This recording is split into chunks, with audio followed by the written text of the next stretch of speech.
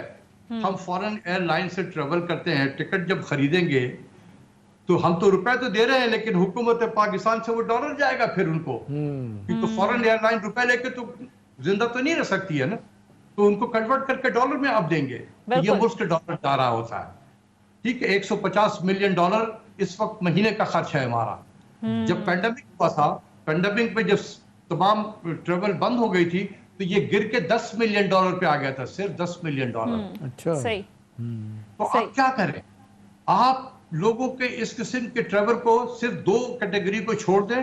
وہ جو پاکستانی ایکسپیٹریٹ ہیں, جو مزدور ہیں, جو کام کر رہے ہیں, جو اپنے گھروں کو آتے ہیں, جہاں فیملی سے ملنے کے لیے آتے ہیں, ان کے ٹکٹ کو نہ چھیڑے.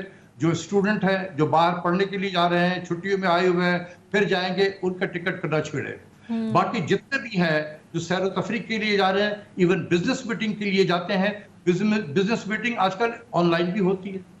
جب حکومت پاکستان IMF سے مذاکرات آن لائن بیٹھ کے کر سکتی ہے, تو پھر ڈاکٹر صاحب لوگ تو پھر عدالت میں چلے جائیں گے کہ یہ جو بنیادی حقوق کے خلاف ہے, پیسہ میرا ہے, میں جانا چاہتا ہوں, مجھے حکومت روک رہی ہے. یہاں تو یہ بھی مسئلہ ہے. I don't think کہ یہ بنیادی حقوق ہے, یہ اکنامکس کا معاملہ ہے. ہم ڈالر بچا رہے ہیں اپنا.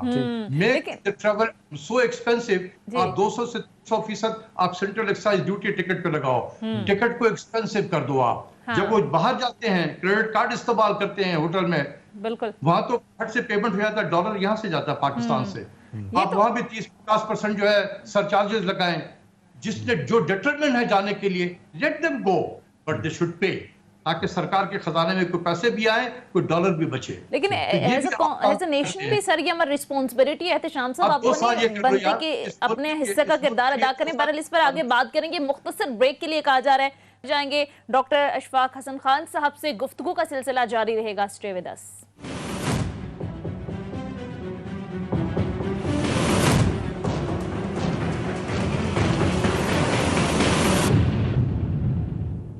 بریک کے بعد خوش آمدید. جی احتشام صاحب, بڑی زبردست باتیں کی, اور مجھے ایسا لگا کہ بڑی مائنر, بڑی چھوٹی چھوٹی چیزیں اگر حکومت وقت, اس وقت کی حکومت کی چیزیں سمجھ لے تو کسی حد تک صورتحال پر ہم کنٹرول کر سکتے ہیں. اور اگر ملک کا مسئلہ ہے تو ایز اے نیشن بھی ہم سب کو بڑھ چڑھ کر پارٹیسپیٹ کرنا چاہیے تاکہ ملک بہتری کی طرف جائے. سونیا, کچھ چیزیں تو ایسی ہیں جو ڈاکٹر صاحب بات کر رہے ہیں وہ سمجھ آتی ہیں. ڈاکٹر صاحب تو ہمارے استادوں کی طرح نا, بہت کچھ ہم نے ان سے سیکھا ہے.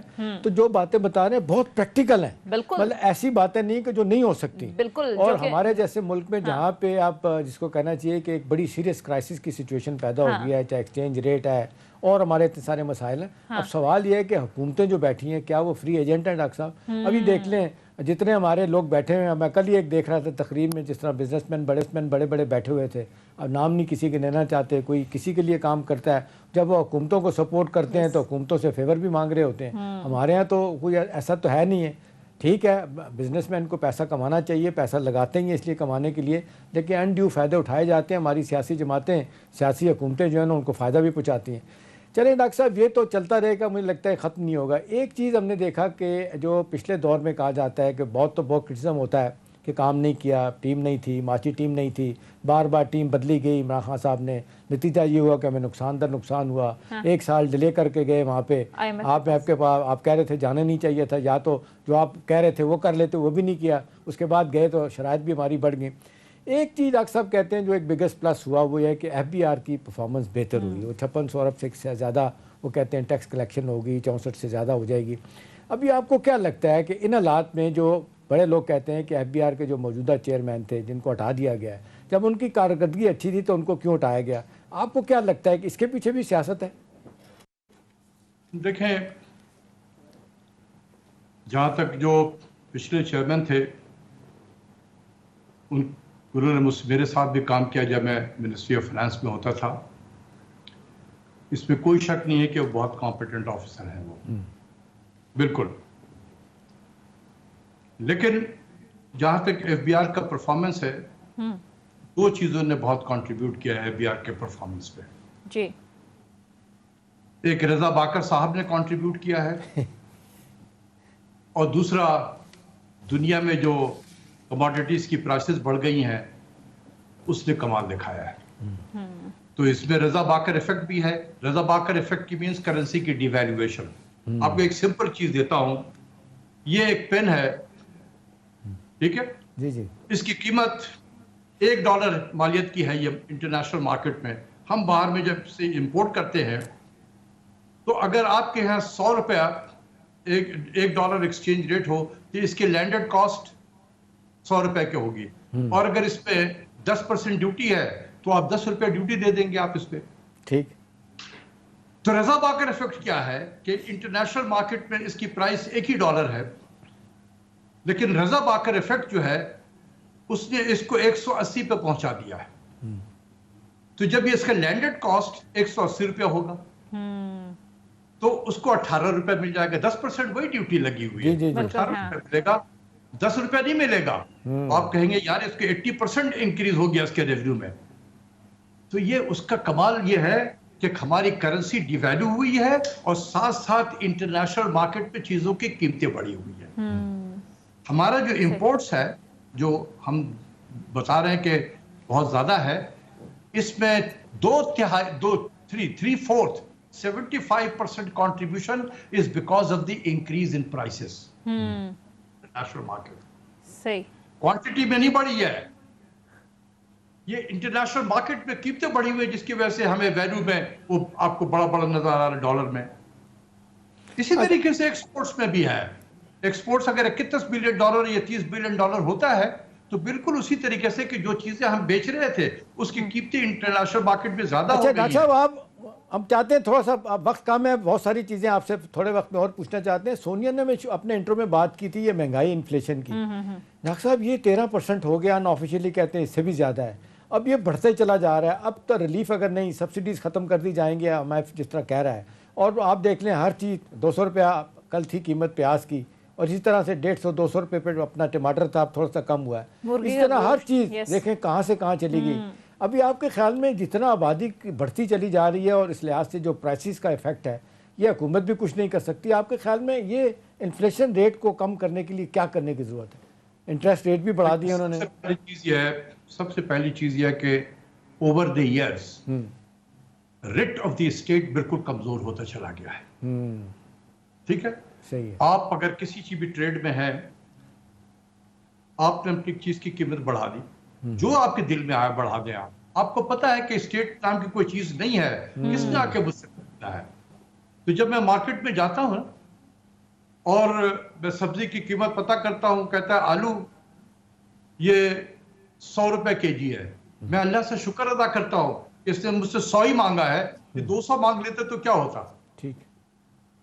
سو سب سے پہلی چیز یہ ہے کہ ریٹ آف دی اسٹیٹ نہیں ہے. ٹھیک ہے, اسی لیے میں کہتا ہوں کہ ریٹ آف دی اسٹیٹ کو بحال کرنا کے لیے ضروری ہے, جو میں نے آپ کو ایک سیاسی آپ کو مشورہ دیا آپ سے آپ کے ناظرین کو, کہ بجٹ کو پاس کراؤ, 2-3 جون کو بجٹ پیش کرو, 8-10 جون کو آپ بجٹ پاس کرا کے پارلیمنٹ کو ڈیزالو کرو, کیبنٹ کو ڈیزالو کر دو, اور ایک کیئر ٹیکر گورنمنٹ بنا جو 3 مہینے کے اندر میں الیکشن کرا دے.